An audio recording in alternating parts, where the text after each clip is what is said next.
নবী করিম সাল্লাল্লাহু আলাইহি ওয়াসাল্লাম বলেছেন, সেই ব্যক্তির জান্নাতে যাওয়ার জন্যে শুধু এতটুকু বাধা, সেটা হলো তার মওত। তার মৃত্যু হয়ে গেলেই ইনশাআল্লাহ সে জান্নাতে চলে যাবে। যখন আপনি বিপদে পড়ে একনিষ্ঠভাবে আল্লাহর প্রতি তাওয়াক্কুল করে খালি বলবেন যে হাসবি আল্লাহ ওয়া নি'মাল ওয়াকিল, আল্লাহই আমার জন্য যথেষ্ট, তিনি উত্তম কর্মবিধায়ক, আল্লাহ পাকের দায়িত্ব হয়ে যাবে আপনাকে সাহায্য করা ইনশাআল্লাহ। বেশি না, সকালে 10 বার, সন্ধ্যায় 10 বার দরুদ শরীফ পড়তে পারবেন? সবচেয়ে উত্তম দরুদ কোনটা? দরুদ ইব্রাহিম।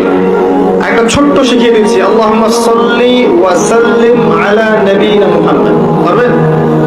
আল্লাহুম্মা সাল্লি ওয়া সাল্লিম আলা নবিয়িনা মুহাম্মদ। সকালে 10 বার, সন্ধ্যায় 10 বার। ইনশাআল্লাহ আপনার জন্য আল্লাহর রাসূল সুপারিশ করবেন। নামাজের মধ্যে চেষ্টা করবেন আযান এবং ইকামত এর মাঝখানে বেশি বেশি দোয়া করার জন্য।